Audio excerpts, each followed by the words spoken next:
Bismillahirrahmanirrahim. Assalamualaikum warahmatullahi wabarakatuh.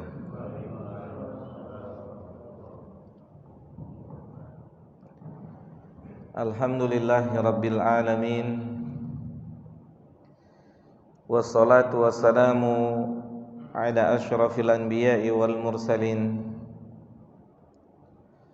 nabiyina Muhammadin wa ala alihi wa ashabihi wa man tabi'ahum bi ihsanin ila yaumiddin, amma ba'd. Jamaah yang dimuliakan oleh Allah Subhanahu wa taala, kembali kita melanjutkan pertemuan kita dalam kajian pembahasan karya ilmiah yang berkaitan atau berhubungan dengan perkara-perkara yang terkadang atau realitanya dianggap sepele oleh sebagian daripada kaum muslimin ataupun kaum muslimat. Yang di sebuah karya ilmiah yang diberikan judul Muharramatun Istihana bihan nasu, perkara-perkara yang diharamkan dalam syariat Islam, akan tetapi sebagian manusia menganggapnya perkara tersebut adalah perkara yang biasa.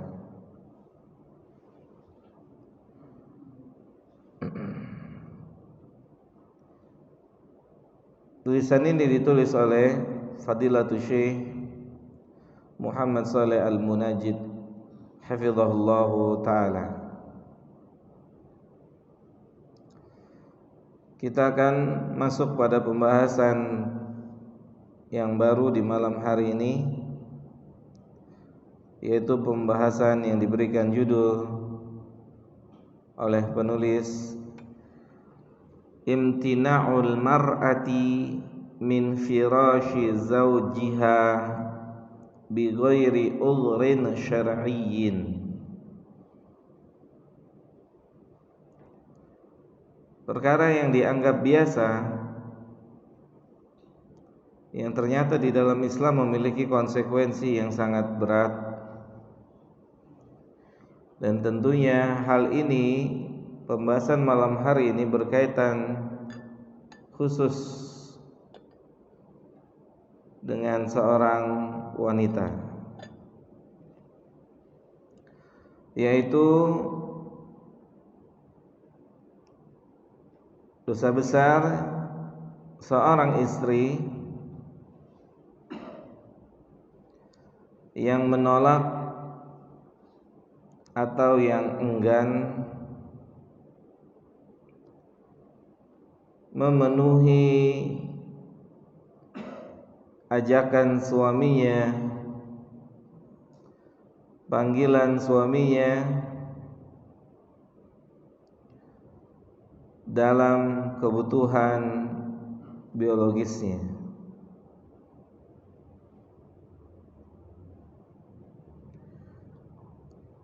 Yakni seorang istri menolak atau enggan tanpa adanya uzur syar'i, tanpa adanya uzur syar'i.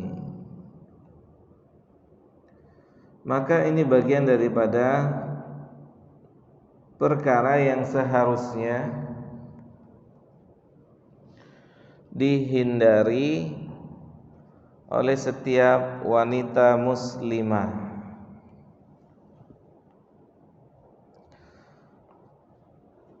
Kita dulu waktu, atau misalnya saya tanya dulu waktu kita sekolah, atau antum yang kuliah umum,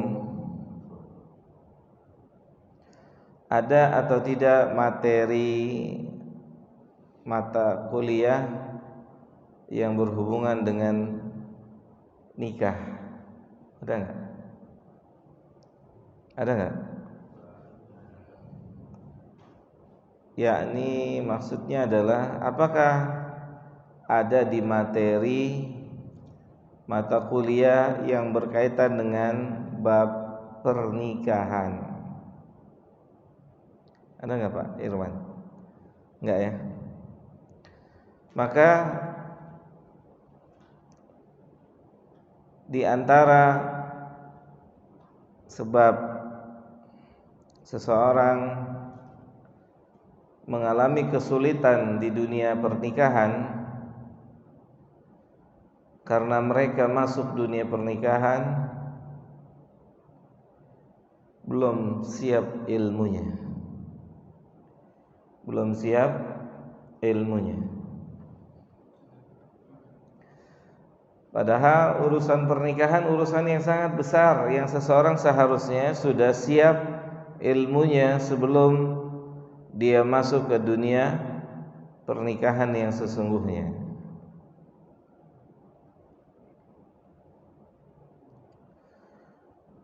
Ada yang disebut dengan pranikah, yakni seseorang selayaknya dan sepatutnya mengetahui apa saja yang ada kemungkinan terjadi dalam rumah tangga, yang semuanya sudah ada solusi dan jawabannya dari Islam. Seseorang, ilustrasi sederhana, yang mau buka bengkel, dan sebelum dia buka bengkel tentunya dia harus menguasai dulu otomotif. Benar Pak? Begitu. Bisa jadi punya modal tapi dia punya dasar. Nggak mungkin orang punya modal nggak punya dasar, nggak mungkin. Misal Bapak punya modal tapi Bapak nggak tahu siapa mekanik ahli. Paham maksudnya? Saya punya modal, Bapak punya modal. Oke. Apakah hanya sebatas punya modal kemudian dia bisa maju dan berkembang, misalnya gitu? Tentunya sedikit banyak kayak gini aja. Memang rata-rata mereka main di belakang, tapi mereka nggak salah tunjuk untuk yang menjalankan bisnisnya. Ketika pemilik modal tidak mengetahui siapa yang akan menjalankan bisnisnya, Pak punya modal nggak? 100 juta, 200 juta? Punya. Saya mau dagang dong. Dagang apa? Dagang bakwan ini. Kita nggak tahu siapa dia. Nah, minimal kita tahu si orang yang sedang berdiskusi dengan kita, yang meminta modal dengan kita tahu dia memang ada di bidang bakwan.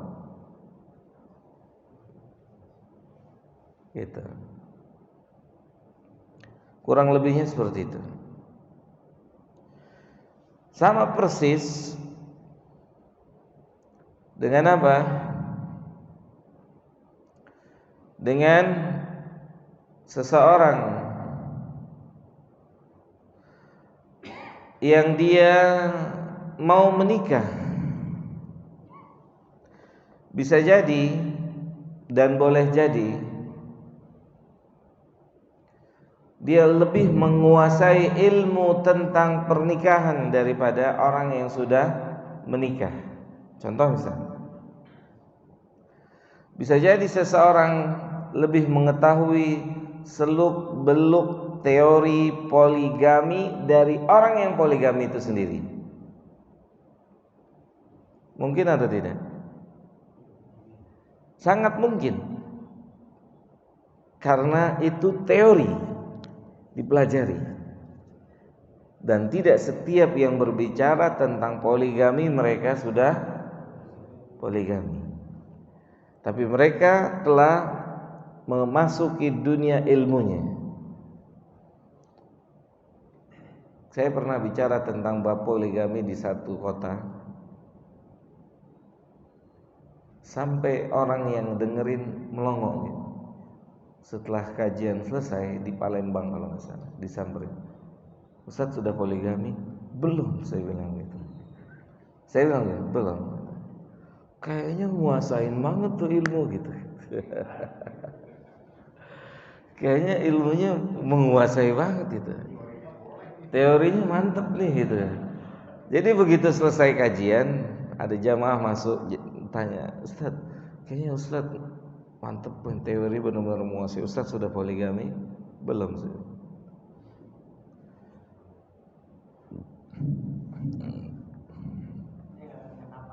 Kenapa?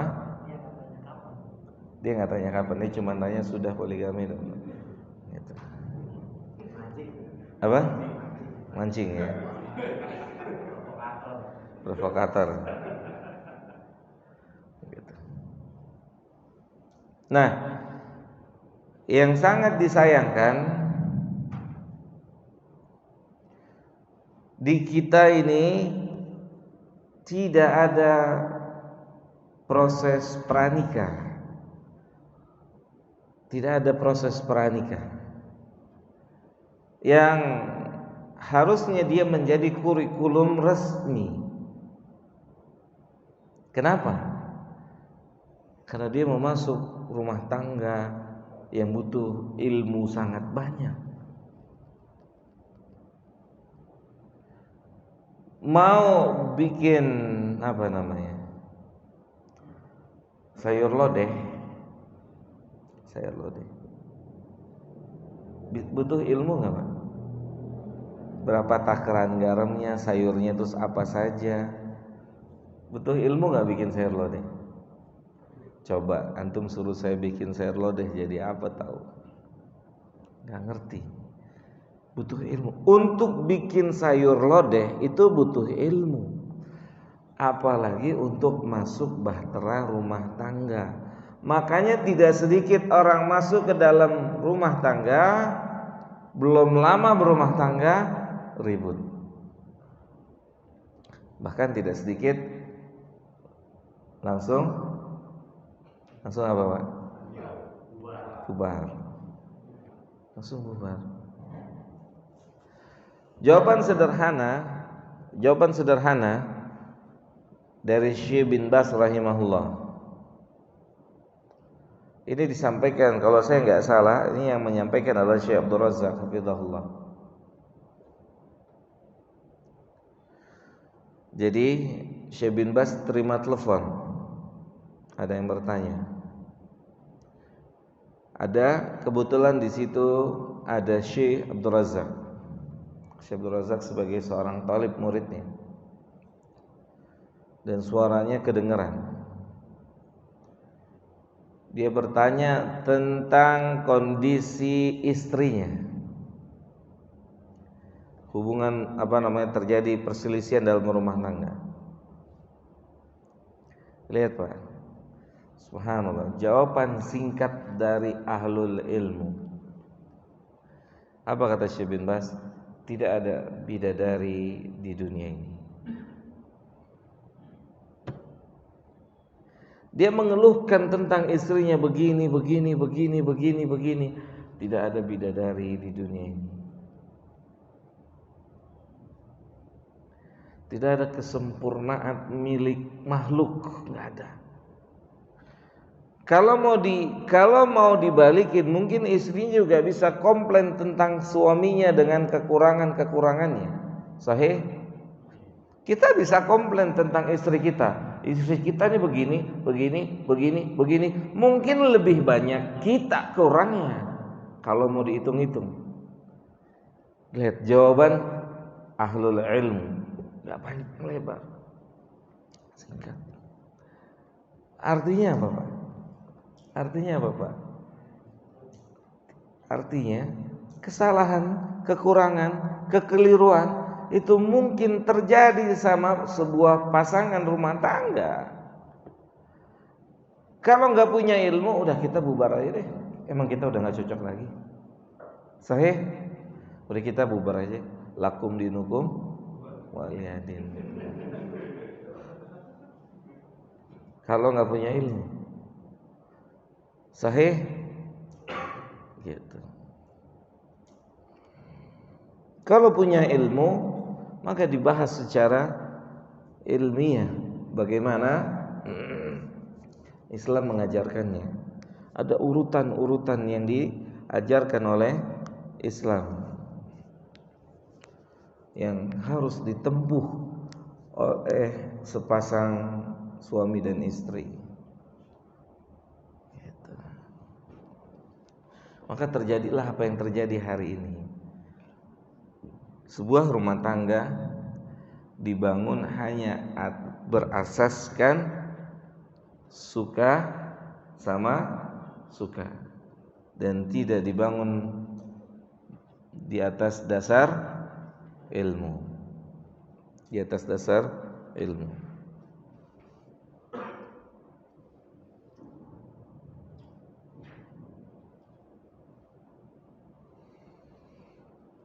Di antara bukti fenomena, Pak, yang nyata, sebuah rumah tangga tidak dibangun di atas dasar ilmu jika terjadi proses pernikahan antara laki-laki dan perempuan dan qaddarallah perempuannya ditakdirkan kaya raya, lakinya biasa-biasa saja, atau perempuannya ditakdirkan punya penghasilan yang lebih besar dari suaminya. Apa yang terjadi? Suaminya bisa ditunjuk-tunjuk hidungnya. Nyata nggak? Suaminya itu mas, tolong, mas, tolong, mas, tolong, mas, dan seterusnya. Suaminya, istrinya akan berkata, gaji kamu itu nggak cukup buat sebulan. Jadi kamu jangan banyak ngomong. Ya. Atau hilang kelaki-lakian seorang suami di hadapan seorang wanita. Hilang jadi ayam sayur. Benar nggak? Jadi ayam sayur. Makanya ini apa namanya? Kadang-kadang ada pemuda kapan kok nggak nikah nanti cari yang kaya, cari perempuan yang kaya. Ini nggak punya ilmu nih, tidak punya dasar ilmu.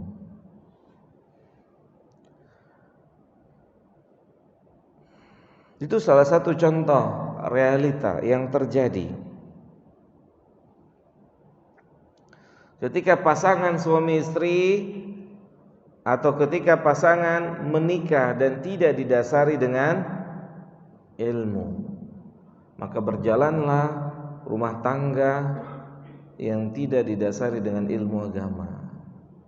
Rambu-rambu hak-hak dan kewajiban suami dan istri tidak terpenuhi. Tidak terpenuhi. Di antaranya apa yang akan kita bahas ini?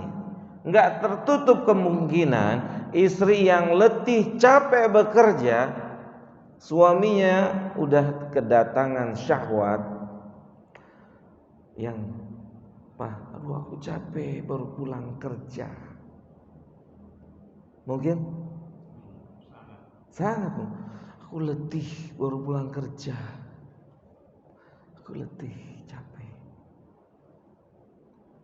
Benar, Pak? Mungkin atau tidak? Sangat mungkin. Apalagi lembur tuh bininya.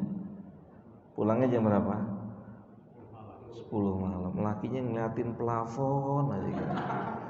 Kapan bini gua pulang gitu kan. Begitu pulang, aku capek, Mas. Nah lu. Ya itu. Aku capek, Mas. Letih.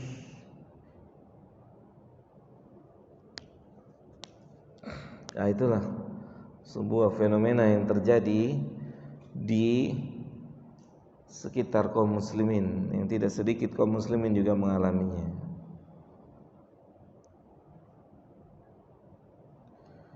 Jangan-jangan ketika posisi suami di bawah istri, hubungan suami tergantung istri, bukan tergantung suami. Mungkin nggak? Mungkin nggak, Pak?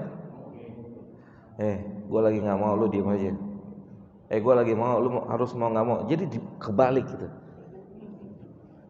Mungkin ya? Sangat mungkin. Sangat mungkin. Hilang. Apanya hilang? Keperkasaan seorang laki-laki hilang. Gitu. Keperkasaan seorang laki-laki hilang.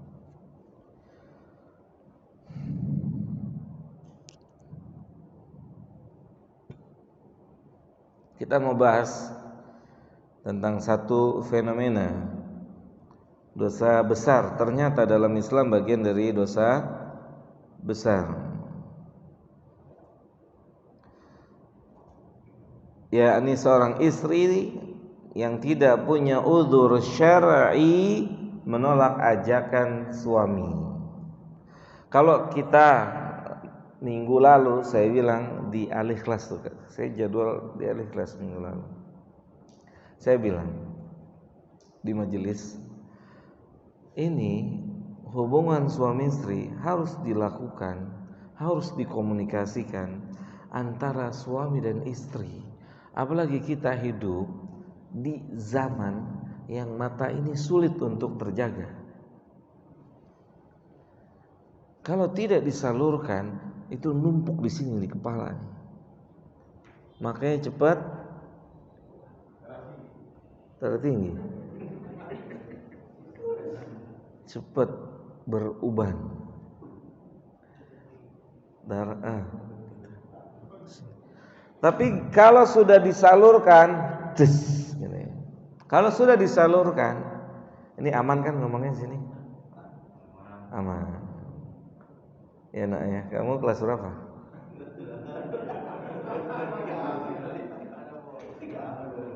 Udah, anggap aja saya nggak ada ngomong apa-apa ya. Ya nak ya. Lihat, itu Nabi ngomongnya di zaman yang perempuannya pakainya jilbab rapi, ketutup auratnya. Itu Nabi ngomongnya di zaman itu, Pak. Kalau Nabi ngomong di zaman ini gimana, Pak? Kalau Nabi hidup di zaman kita sekarang kira-kira gimana? Pulang harus berhubungan, ya enggak? Kalau Nabi hidup di zaman kita, itu Nabi hidup di zaman yang wanitanya tertutup rapi. Kata Nabi SAW, jika kita terfitnah, tergoda, terganggu pikiran kita dengan syahwat wanita, maka Nabi bilangnya apa? Datengin istrinya. Gak kebayang tuh kalau Nabi hidup di zaman kita hari ini. Mungkin Nabi akan bilang sehari 2 kali gitu. Loh iya Pak, kita keluar dari masjid aja, ini keluar dari masjid nih nanti, emang bisa selamat tuh dari pemandangan itu? Benar gak? Baru nyalain motor keluar, habis ngaji gitu kan, habis duduk sama malaikat kan gitu ya, ya kan? Habis ngaji, habis duduk dari malaikat, pintu pagar tuh dibuka, yang lewat paha, aurat, baru ngaji. Kira-kira istighfar apa lanjutin tuh? Enggak dapat enggak. Diskusi sama istri, diskusi. Setiap keluar rumah itu yang dilihat pemandangannya, masya Allah gitu kan. Gitu. Tanya, antum berhubungan suami istri sebulan berapa kali? Ya sebulan paling 2 kali.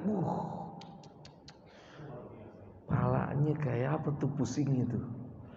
Berarti antum sebulan jarang ke rumah, jarang keluar rumah, justru keluar rumah terus. Nah lu gimana coba caranya bisa istiqomah taat sama Allah? Kita laki-laki Pak, gak ada hubungannya dengan berapa tahun kita ngaji, seberapa panjang jenggot kita, gak ada Pak.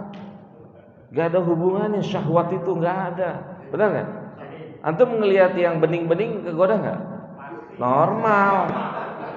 Kalau antum bilang enggak, saya nggak berani deket-deket antum. Bahaya. Sahih nggak? Syahwat nggak ada hubungannya sama jenggot. Nggak berlaku. Celana cingkrang, ustadz, pelajar, nggak ada hubungannya. Syahwat. Nggak, Ustaz, kita udah tua-tua, Ustaz, nggak mungkin lah. Bohong kan begitu. Bohong, benar nggak? Benar Pak? Bukti itu benar kan?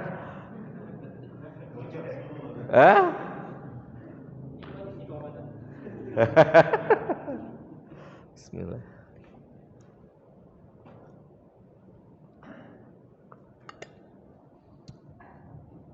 Nggak dapat tidak Pak. Ini zaman-zaman fitnah wanita.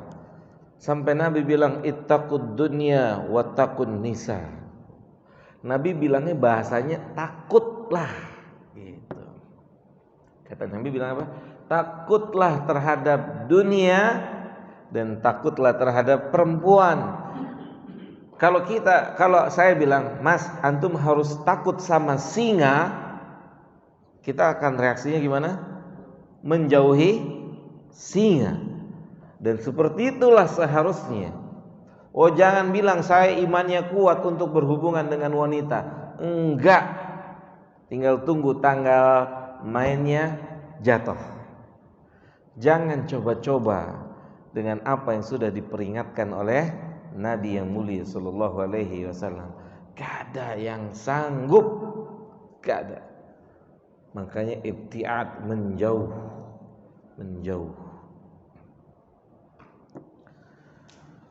Gitu Pak. Nyoba apa nih? Enggak ada Pak. Jangan, enggak. Nabi sudah si rambu-rambu Pak. Banyak Pak. Kisah itu sangat banyak dibawakan ulama.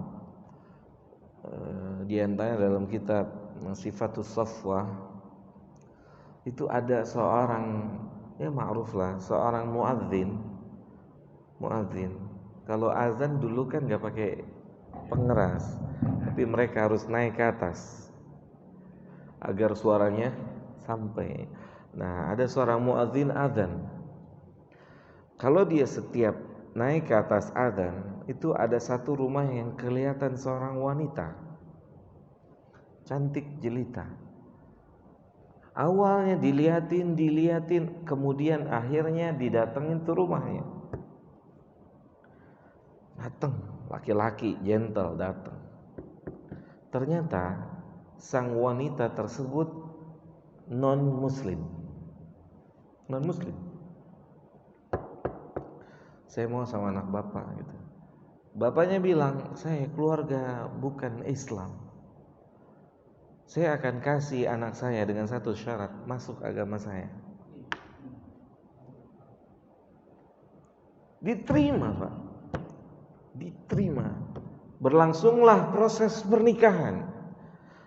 Selesai proses pernikahan, kedua pasangan suami istri ini hendak melakukan hubungan suami istri di atas, artinya di lantai 2 gitu. Suaminya jatuh mati. Itu wanita, dia belum sempat berhubungan dan dia sudah mati, hilanglah seluruh amal solehnya.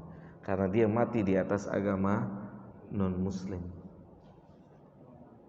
Jangan coba-coba dengan apa? Saya kuat, saya kan ustadz. Ya. Jenggot saya panjang. Gak ada hubungannya Pak. Perempuan gak ada hubungannya dengan ustadz, pelajar, ulama. Gitu. Makanya ulama itu kalau disuruh pilih antara dititipkan anak gadis sama dititipkan harta, mereka akan pilih dititipkan harta. Kalau dititipkan anak gadis, akan ada anak gadis yang berikutnya. Oh nggak bisa, nggak bisa, nggak bisa. Antum aja misalnya yang hidup bersama pembantu di rumah, ada pembantu rumah tangga perempuan masih muda, jujur, laki-laki sejati, nggak nengok bohong, benar nggak? Ini ikhwan tanya, beneran nyata ikhwan tanya, nyata. Dia punya pembantu, gitu, masih muda, masih gres gitu kan, seger gitu kan, masih muda, bininya udah 50. Terus gimana nih, pala saya keganggu Ustaz. Iya, solusinya cuma dua, antum nikahin atau antum pecat. Artinya sudahkan, daripada hubungan rumah tangga antum hancur berantakan. Kan dua aja solusinya, nikahin atau iya, selesai, nggak ada lagi. Nanti setan main-main, mumpung bini gue lagi nggak ada nih, ya nggak, gitu. Mumpung bini gue lagi keluar nih ke pasar, nauzubillahi min dzalik Pak, nauzubillahi min dzalik, nggak ada yang sanggup. Ini juga sebenarnya ilmu Pak, ilmu, benar nggak? Ilmu. Ada apa namanya? Ada aturan mainnya dalam Islam. Coba Pak, sebagian ulama beristihad. Laki-laki dibolehkan nikah berapa orang? 4. Kata para ulama, sebagian ulama beristihad, itu minimal laki-laki dalam satu pekan 4 kali, minimal. Oke? Itu istinbat ulama. Kenapa? Karena kan setiap mendatangi dia berhubungan, maka minimal seorang laki-laki 4 kali dalam satu pekan. 4 kali 1 bulan gimana coba Pak?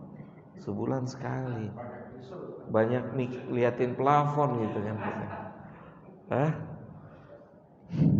Baik. Kita lanjut.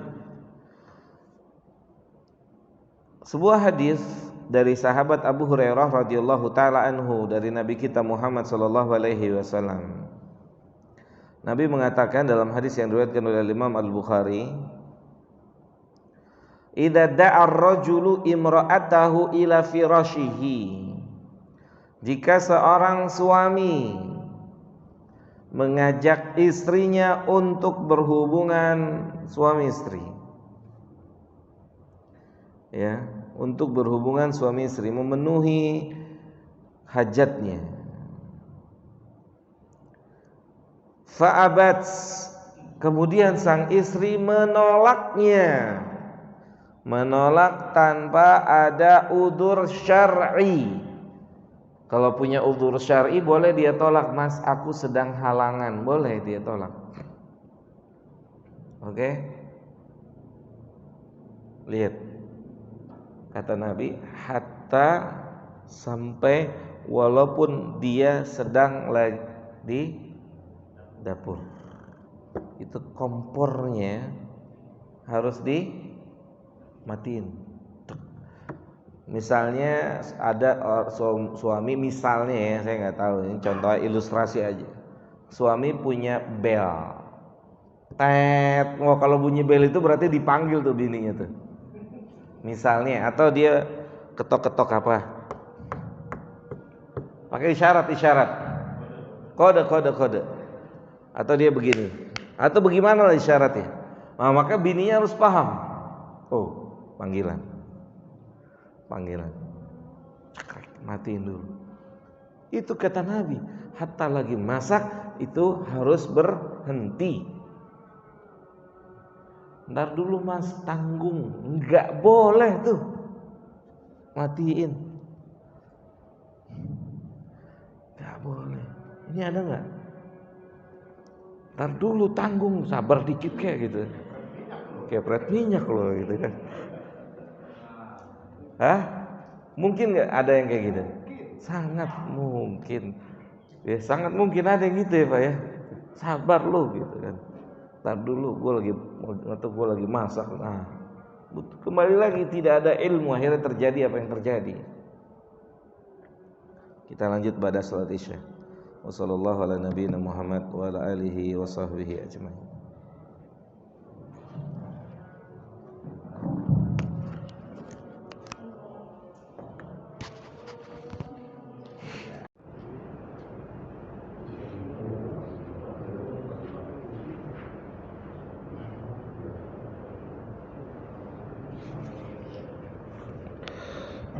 Bismillah, alhamdulillah,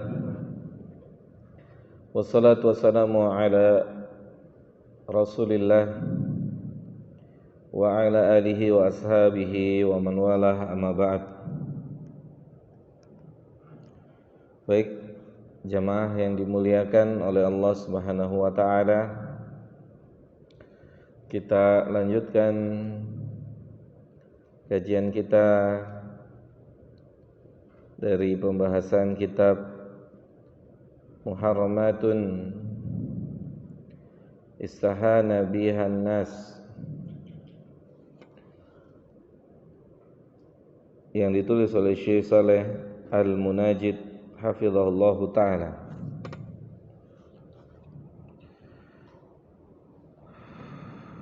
Qala al-muallifu hafizahullah, kita lanjutkan. Berkata penulis, semoga Allah senantiasa menjaga beliau. Beliau membawakan hadis Nabi SAW yang dikeluarkan oleh Imam Al-Bukhari dari sahabat Abu Hurairah radhiyallahu taala anhu. Nabi kita Muhammad SAW bersabda, "Idza da'a ar-rajulu imra'atahu ila firashihi." Jika seorang suami mengajak istrinya menuju ranjang untuk melakukan hubungan suami istri, fa'abat, kemudian jika seorang istri tanpa punya udzur menolak ajakan tersebut, maka ini punya dampak yang sangat buruk buat para wanita yang menolak ajakan suaminya,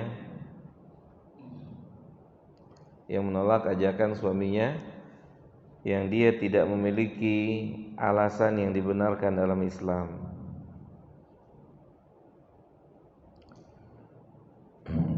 Kalau dia punya alasan, maka ini diperbolehkan. Seperti misalnya seorang istri, qadarullah datang bulan haid, atau seorang istri sedang sakit demam misalnya, gitu, atau yang semisalnya dari uzur-uzur yang memang diperbolehkan dalam syariat, sakit menggigil badannya gitu kan. Ya, dia beralasan saya lagi kurang sehat, badan saya lemas misalnya gitu.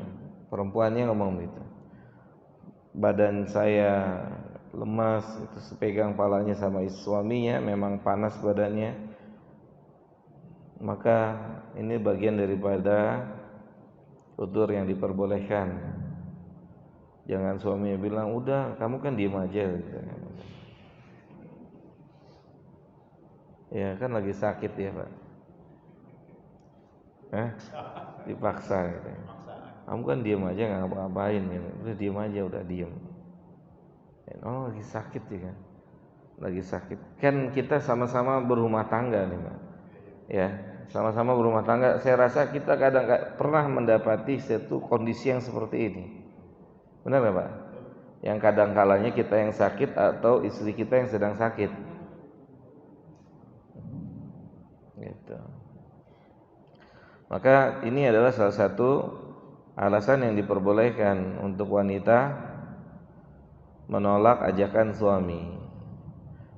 Tapi ketika dia seorang wanita tidak punya alasan yang dibenarkan oleh syariat, maka biar bagaimanapun juga dia harus penuhi Gitu. Bahkan Nabi bilang walaupun dia lagi di dapur tuh, lagi masak, tuh masaknya harus di stop, ya. Balik dulu ke suaminya, kemudian setelah itu selesai hajatnya, baru balik lagi ke dapur. Ya, balik lagi ke dapur. Fabata ghadban 'alaiha. Terus sang suami yang ditolak ajakannya, ya dia ditolak ajakannya oleh seorang istri. Kemudian istri tersebut menolak tanpa ada alasan yang dibenarkan oleh syariat, menghasilkan kemarahan sang suami. Suaminya marah nih, Pak. Lagi tinggi-tingginya gitu kan misalnya. Syahwatnya lagi tinggi-tingginya, ya kan. Tiba-tiba istrinya diajak nggak mau. Biasanya itu terjadi saat terjadi percekcokan tuh suami istri. Benar ya? Lagi marahan. Biasanya. Suaminya sampai marah, ya, dia marah nih, kesel dia, ngedumel nih, mau kemana lagi gitu kan. Cuman satu-satunya nih gitu kan. Nggak ada yang lain gitu. Kalau kagak ada gimana gitu ya. Satu-satunya masih mending, kalau nggak ada gimana gitu ya. Kalau belum nikah gimana gitu. Kok antum dari tadi nunjukin ke sini terus? Apa?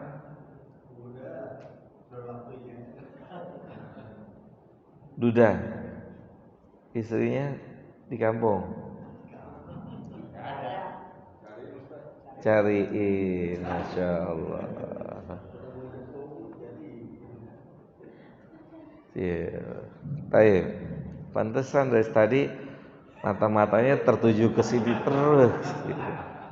Oh begitu ternyata.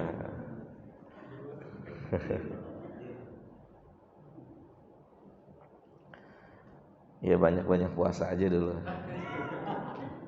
Kan anjurannya begitu dari Nabi. Nggak ada solusi yang lain, betul nggak? Ada nggak solusi yang lain? Nggak ada.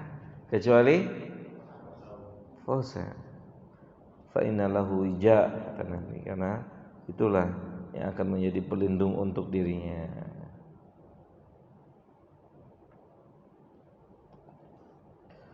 Fabata ghadban. Si suami ini sepanjang malam ngegerutu gitu kan. Udah diajakin nggak mau nih si istri. Udah nggak mau, balik badan lagi. Tambah sepet lagi aja tuh. Ya. Nah, yang apa sih bro? Tahu diri dong. Suaminya digituin gitu. Apa sih? Udah malam nih. Gitu. Apa sih? Dibelakangin mah bininya, dikasih punggungnya sama bininya. Ini terjadi nggak, Pak? Terjadi nggak kayak gini? Gak ada yang berarti jawab ya. Terjadi nggak kayak gini? Nyata ada? Ada. Ada. Kembali lagi Pak, inti masalahnya kenapa perkara-perkara itu terjadi di dalam rumah tangga, karena tidak adanya proses pranikah itu. Kalau seorang suami dan sebelum menjadi seorang suami dan sebelum menjadi seorang istri, keduanya mendalami proses pranikah, mereka akan menjalankan kewajiban-kewajibannya masing-masing. Pasti itu tidak mungkin tidak. Gitu. Mereka akan menjalankan tuh kewajibannya masing-masing.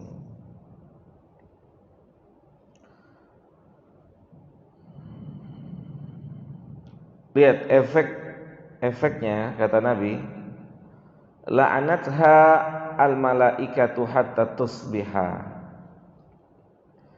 Maka sepanjang malam, sepanjang sang suami itu marah sampai subuh, maka wanita tersebut mendapatkan laknat dari para malaikat.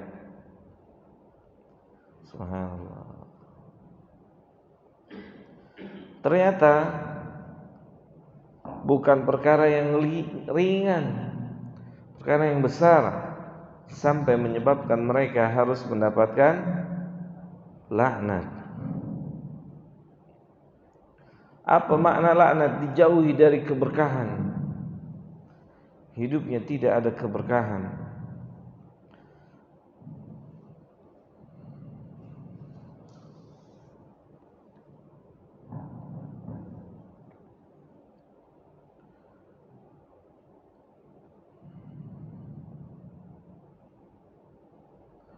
Taib, Syekh mengatakan, wa katsirun minan nisa'i idza sara bainaha wa baina zawjiha khilafun ta'aqabahu. Dan banyak sekali dari para wanita, dari para istri, jika mereka terjadi perselisihan atau jika mereka mengalami perselisihan bersama suaminya, cekcok hubungan rumah tangga, cekcoklah, khilaf antara suami dan istri. Bukan masalah yang besar, misalnya masalah pemilihan baju anak, kadang suami istri ribut ya. Suaminya pengen warna biru, istrinya pengen warna merah, misal. Mungkin nggak terjadi cekcok? Mungkin nggak? Sangat mungkin. Cekcok ini, cekcok sebenarnya cekcok ini berat apa ringan? Remeh. Cuman pemilihan warna baju. Tapi bisa jadi karena ini berdua lagi marahan, efek dari marahannya nyambung di malam hari. Suaminya nyolek-nyolek, dicuekin. Tadi kan Mas bilang warna biru, aku maunya merah. Terserah deh, Mas mau bantal aja deh gitu. Pelukin tuh bantal gitu. Kata bininya begitu. Cekcok. Cuman gara-gara merah dan biru. Nyambung. Ini Syekh yang mengatakan banyak para wanita mengambil sikap membelakangi suaminya saat dia sedang marah kepada suaminya atau terjadi perselisihan di antara mereka.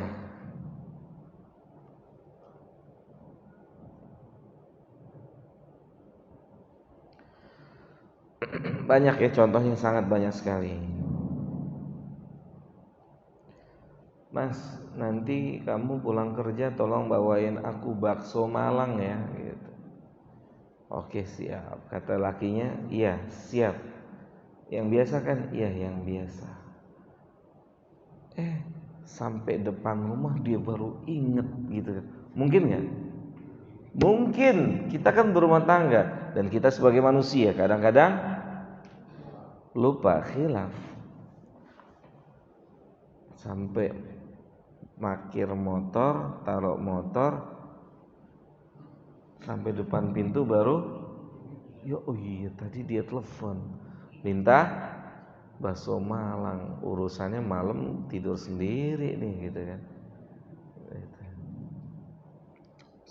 Mana bakso Malangnya? Aduh, aku lupa tadi, sepanjang jalan nggak inget gitu kan. Saya ingat-ingat pas depan rumah. Ya udah, aku bikinin teh, bikin aja sendiri gitu. Kemalangan pertama tuh Pak ya. Kemalangan sang suami yang pertama. Aku minta bikinin teh, bikin aja sendiri. Nah, kamu aku minta apa? Bakso Malang nggak bisa. Sampai rumah bikinin teh gitu kan. Dan seterusnya. Sampai di malam hari kemalangan berikutnya dicolek-colek istrinya. Enggak, digubris tuh. Udah bakso Malang aja nggak dibeliin gitu. mau minta lagi, belum nambah gitu ya Pak ya, belum nambah, mau minta jatah lagi. Kamu bakso Malang aja gini aja mau gitu kan katanya. Bakso Malang aja. Ini kita buat contoh aja Pak, buat contoh gitu kan. Contoh-contoh ringan yang mungkin di kehidupan kita sehari-hari terjadi gitu kan. Mungkin gak sih? Sangat mungkin kan gitu, mungkin. Apa? Iya tuh kan, kayaknya pengalaman gitu kan. Yang beginian gak lupa gitu kan, bakso Malang lupa gitu kan. Aduh kamu ini gimana sih? Cuekin malah sama bininya tuh. Masya Allah. Akhirnya dicuekin, dibelakangin tuh. Siapanya? Lakinya tuh. Ditutup lagi mukanya sama bantal gitu kan. Ya subhanallah, penderitaan berikutnya itu.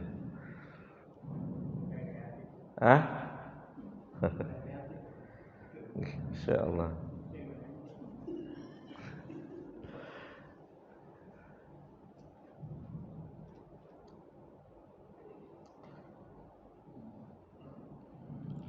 Kemudian kata Syekh, bidhanniha biman'ihi haqqihi fil firashi wa qad yatarattab ala hadha mafasid azimatin. Baik. Yang seorang perempuan dia kira itu perbuatan itu baik, boleh dalam syariat. Balik lagi semua kepada ilmu Pak, ilmu. Oh biar seri, tadi saya nggak dikasih bakso Malang, sekarang saya juga nggak mau melayani, jadi seri satu impas gitu. Menurutnya itu benar tuh, padahal salah, nggak bisa dibenarkan tindakannya. Gitu. Kata Syekh, bidhanniha, ya, dia melakukan itu keumuman para wanita melakukan sikap ini dengan anggapan itu adalah sebagai efek jera untuk siapa? Lakinya yang sering lupa. Salah Pak, salah. Ya, salah.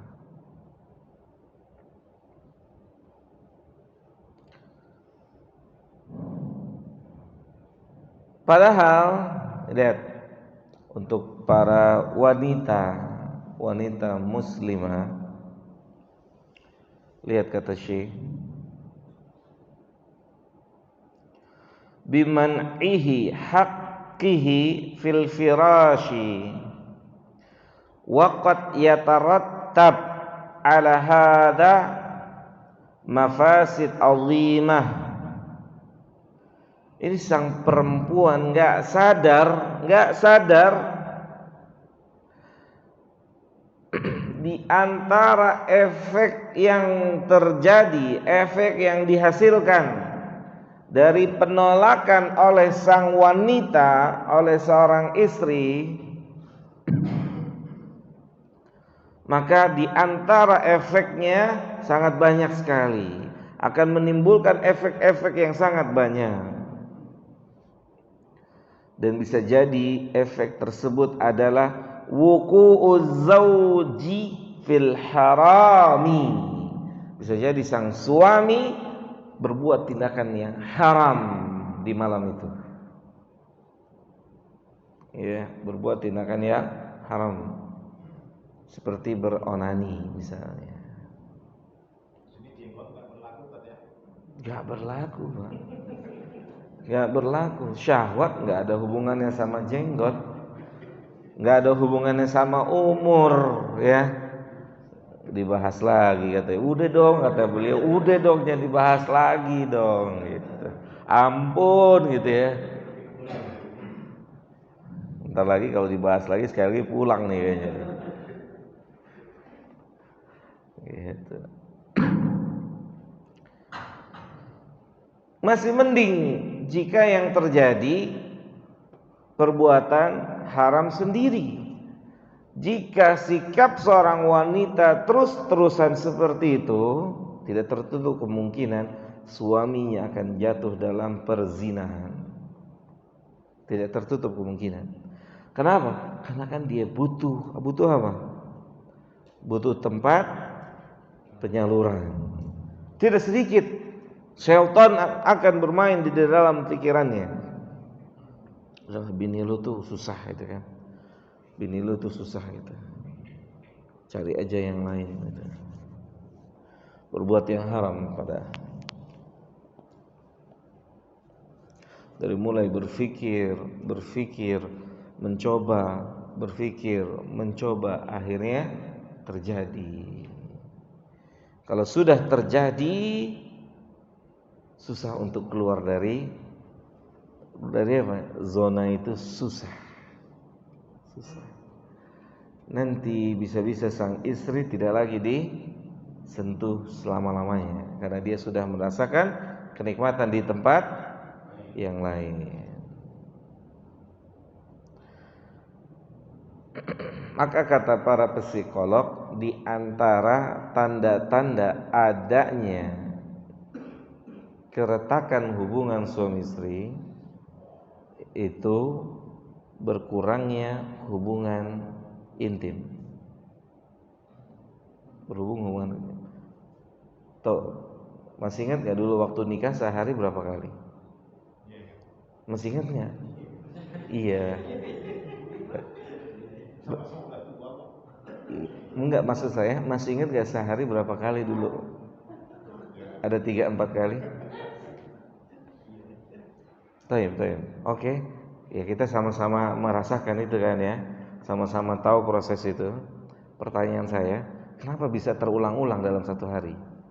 Kenapa Pak? Masih harmonis. Di dalam hati kita dia tuh si fulanah tuh, betul gak? Di dalam hati si fulanah kita tuh udah pokoknya masih sangat sayang gitu. Maka kata para psikolog, di antara tanda-tanda mulai merusaknya hubungan suami istri, berkurangnya hubungan intim. Berkurang. Coba aja kita kalau mau jujur, hubungan intim sebagian kita hari ini dengan hubungan intim dulu sama apa beda? Ya. Dipakai dibahas lagi. Iya siap Pak, siap. Gak, saya takut yang sebelah ulang gitu kan. Ya sebelah pulang repot gitu. Tidak, iya frekuensinya, waktunya, caranya, lamanya beda atau sama? Keumuman kita bicara sama-sama, kita bicara ilmu ya Pak ya. Keumuman hanya sebatas melepaskan hubungan, melepaskan syahwat, selesai. Tidak terjadi apa yang terjadi pada masa dulu awal-awal pernikahan, yang benar-benar menghasilkan tingkat kepuasan yang begitu tinggi. Nggak ada yang cantik kecuali istri kita, nggak ada yang ganteng kecuali suami kita. Kenapa itu bisa terjadi? Karena benar-benar dari A sampai Z dia dapatkan. Adapun hubungan suami istri hari ini yang menyebabkan adanya keretakan karena mereka tidak menjalankannya dengan ikhlas. Kan hubungan suami istri ibadah atau bukan?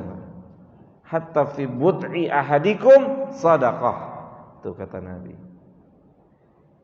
Bahkan di dalam menyalurkan syahwat salah seorang di antara kalian kepada pasangannya itu terhitung sebagai sedekah.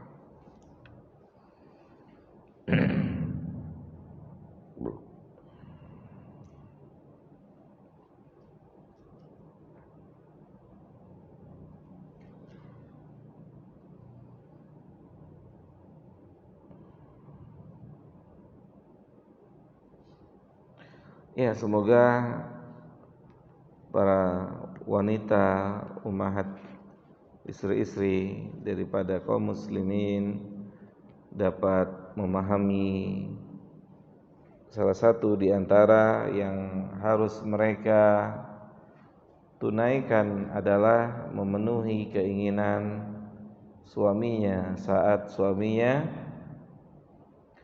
kedatangan syahwat. Jika para wanita tidak memiliki udzur syar'i, maka hendaknya para wanita menerima panggilan ajakan dari suaminya walaupun apapun juga gitu. Yang repot kan saat butuh sama istrinya. Kan kata Nabi kalau butuh sama istrinya, kalau terfitnah dengan seorang wanita pulang ke rumah, betul nggak? Pulang nih. Yang enak kalau kerjanya deket tuh Pak ya. Pas waktu istirahat kantor pulang gitu kan. Yang lebih repot lagi, mau istrinya nggak ada. Istrinya nggak ada. Ada tapi di kampung.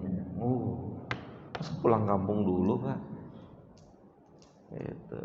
Ada tapi di kantor kerja. Ya, nyata nggak itu? Ada nggak yang kayak gini?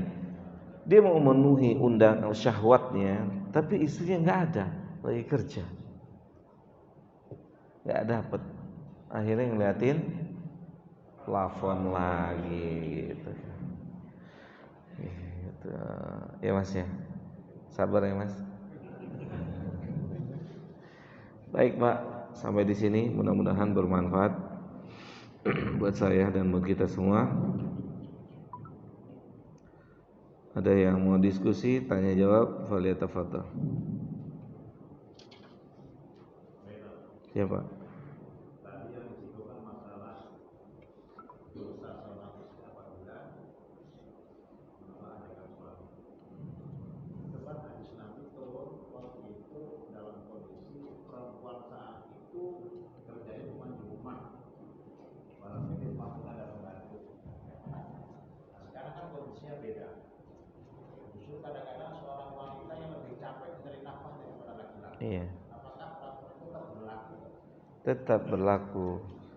Karena kan itu balik lagi Pak. Jangan sampai kita orang Islam kena emansipasi. Kan ayat itu tetap bunyinya ar-rijalu qawwamuna 'alan nisa. Bunyinya kan tetap begitu, enggak dibalik ya Pak ya. Mau bagaimana zamannya juga tetap ar-rijalu qawwamuna 'alan nisa. Itu bunyi ayatnya kan enggak bertukar tuh. Walaupun istrinya bosnya, lakinya apa namanya, bawahannya, tetap istrinya di satu kantor. Misalnya dia nikah dengan teman sekantor Pak, ternyata teman sekantornya di atas dia jabatannya atau pimpinannya, ya tetap kondisinya dia seorang istri, bawahan itu suaminya nggak bisa dirubah begitu. Cuman ya itu dia, kenapa bisa seperti itu? Dan itu terjadi karena kurang adanya ilmu pranikah itu. Ilmu pranikah. Coba nikah dengan wanita karir yang sudah punya rumah, punya mobil, punya tanah, antum nikah. Misalkan antum coba dengerin, Bapak dengerin, siapa teman kita yang nikah dengan tipe wanita kayak gini? Jadi apa dia, Pak? Tuh. Jadi apa coba? Benar nggak Pak? Nyata. Emangnya enak nikah sama perempuan yang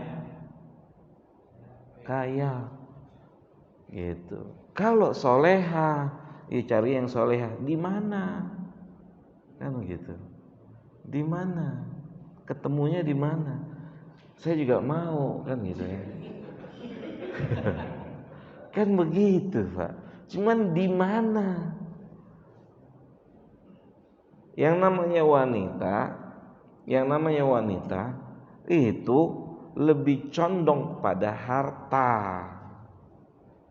Kalau laki-laki lebih condong kepada syahwat hubungan suami istri. Itu real, tidak dapat tidak. Apa yang menyebabkan wanita banyak masuk neraka? Apa? karena mengkufuri kenikmatan yang diberikan oleh suaminya. Itu gitu. Makanya kenapa laki-laki boleh nikah lebih dari satu, karena syahwatnya jauh lebih besar gitu. Walaupun secara ada aja perempuan yang lebih besar, tapi tidak umum. Umumnya laki-laki yang lebih besar. Kenapa? Coba antum pernah dengar mungkin sebuah rumah tangga yang tidak dibangun di atas ilmu, lakinya pulang kerja yang ditanya untung berapa mas, bawa duit berapa hari ini. Wanita solehah lakinya pulang itu teh apa kopi apa susu kan gitu, apa air putih, nah itu mau mandinya air hangat, air panas, air dingin gitu. Air panas lidi.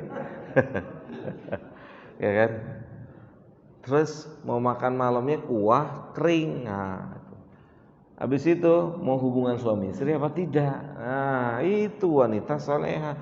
Nanti tanyanya baru pulang, hari ini untung berapa mas? Coba antum baru pulang kerja gitu, mau bini antum gimana coba? Wah gitak loh kan gitu kan gitu. Capek nih, nggak tahu dia tuh sepanjang jalan macet abis hujan. Tadi itu sepanjang jalan ke sini, Allahu Akbar tuh, saya udah hampir masukkan setan tuh. Setan udah ngomong dalam hati saya, beneran putbal, beneran nggak bohong, udah putbal aja putbal. Macetnya nggak karu-karuan pak, diem motornya diem. Kata setan apa dalam hati? Putbal aja putbal, uzur syar'i itu. Nah, pinter tuh dia nasihatinnya tuh, kurang ajar juga tuh ya. Putbal, uzur syar'i. Tahu Pak, ada uzur yang lebih syar'i lagi hari ini Pak. Yang saya bisa nggak datang. Apa? Kunci motor saya patah di dalam. Iya. Patah. Gimana nih cara berangkatnya? Pulang ngambil motor lagi, jauh balik lagi kan gitu kan. Itu udah di jalan, boncengan dia berdua. Datang lagi teman satu, akhirnya jadi dua motor dua motor jadi boncengan gitu. Subhanallah. Setan udah telepon aja uzur syar'i itu. Setan ngomong begitu tuh. Ya kan? Kita pertama tuh di pom bensin patah, cekrek patah. Jalan Karang Tengah. Waduh ya Allah. Macet, bener-bener macet, Pak. Gak jalan tuh motor. Udah puter balik, putbal kata setan gitu. Setan ngomong begitu, Pak. Subhanallah. Tapi saya bilang, ini lewat Karang Tengah belok kiri 5 menit nyampe masjid ini, saya lawan gitu, Pak. 5 menit sampai, bener, alhamdulillah izin Allah. Begitu Karang Tengah putus, lancar. Terus gitu. Ya Pak ya. Nggak ada dunia terbalik, nggak ada Pak. Tapi nyatanya sudah terbalik, benar nggak Pak? Ya, sebenarnya nggak ada dunia terbalik. Laki-laki tetap qawwam, tetap pemimpinnya. Cuman kitanya aja yang kurang ilmu. Jadi dunia ini jadi terbalik. Laki-laki di bawah apa? Wanita. Kirain saya antum akan tanya, bagaimana saat istri yang pengen, suaminya yang nggak mau gitu. Bisa juga gitu. Suaminya lagi sakit, lu diem aja, kata bininya begitu.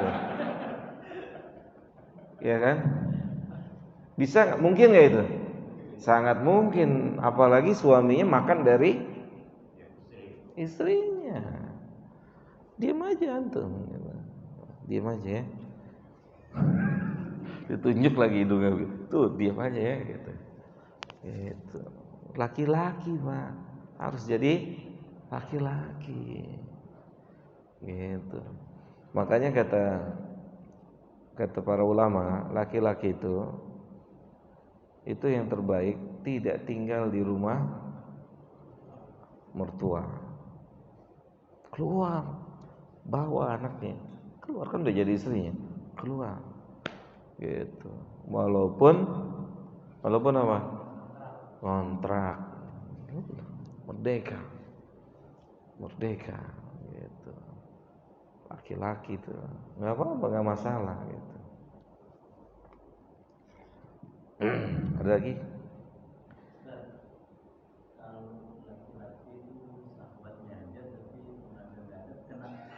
Oh, masya Allah. Syahwatnya kuat. Maunya ada nih ya. Ini fenomena lagi nih ya, masya Allah ya. Dan ini terjadi. Bininya bilang gitu doang mas gitu ya. Hah? Sampai bininya mau begitu ya, begitu doang gitu ya. Suaminya. Editansil, ejakulasi dini tanpa hasil. Suaminya enggak, itu kan penyakit Pak. Penyakit. Berobat. Jamu, berobat. Berobat. Insyaallah Allah kasih kesembuhan. Dianya berobat. Tapi biasanya naudzubillahi min dzalik ya Pak ya. Ya kita nggak tahu, cuman salah satu di antara faktor terjadinya editansil gitu ya.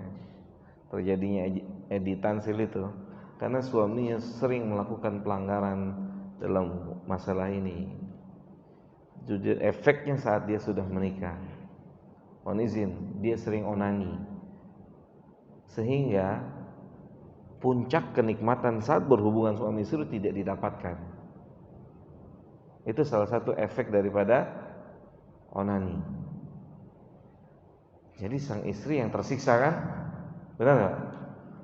Sang istri yang tersiksa. Kenapa bisa seperti itu? Ini suaminya. Sebenarnya kenapa suaminya sampai melakukan onani? Mereka nggak ada diskusi suami istri. Diskusi dong. Diskusi. Ngomong. Kok kamu kenapa ya kayak begini gitu? Iya. Sebenarnya gara-gara kamu juga. Kenapa? Saat kamu tolak-tolak akhirnya saya begini. Iya kan? Jujur, nggak apa-apa. Dibangun hubungan rumah tangga itu biar saling memuaskan kan, tamattu, saling menikmati, betul Pak? Saling merasakan kenikmatan. Bukan dua belah pihak atau bukan salah satunya saja yang menikmati, yang satunya tidak, tersiksa. Semuanya harus diskusi. Makanya pekan lalu saya bilang juga di Al-Ikhlas, yang sudah jadi suami istri banyak-banyak diskusi tentang hubungan suami istri. Ini penting, sangat penting. Gimana mau punya suami yang aman ketika kerja kalau di rumah nggak dikasih jatah? Bohong, suaminya nggak jelalatan. Bener nggak? Bohong, suaminya nggak gatel. Bohong. Pak, yang membuat kita nggak demen atau membatasi diri salah satunya kita udah dapat di rumah. Benar nggak? Kita udah dapat di rumah, buat apa lagi cari yang haram kan gitu. Kalau kita nggak dapat di rumah gitu ya, apalagi nggak ada ya, balik lagi ke sini gitu ya. Kalau kita nggak dapat di rumah, yang ada apa? Pelampiasan keluar. Nggak ada hubungannya lagi jenggot Pak. Nggak berlaku. Benar nggak? Nggak berlaku tuh jenggot. Makanya sering komunikasi suami istri itu, sering. Gitu, sering. Allahu ta'ala a'lam. Saya rasa cukup sampai di sini. Mudah-mudahan bermanfaat buat saya dan buat kita semua. Kurang lebihnya mohon maaf. Wassallallahu ala nabiyyina Muhammadin wa ala alihi wa sahbihi ajmain. Subhanakallahumma bihamdika asyhadu an la ilaha illa anta astaghfiruka wa atubu ilaika. Assalamualaikum warahmatullahi wabarakatuh.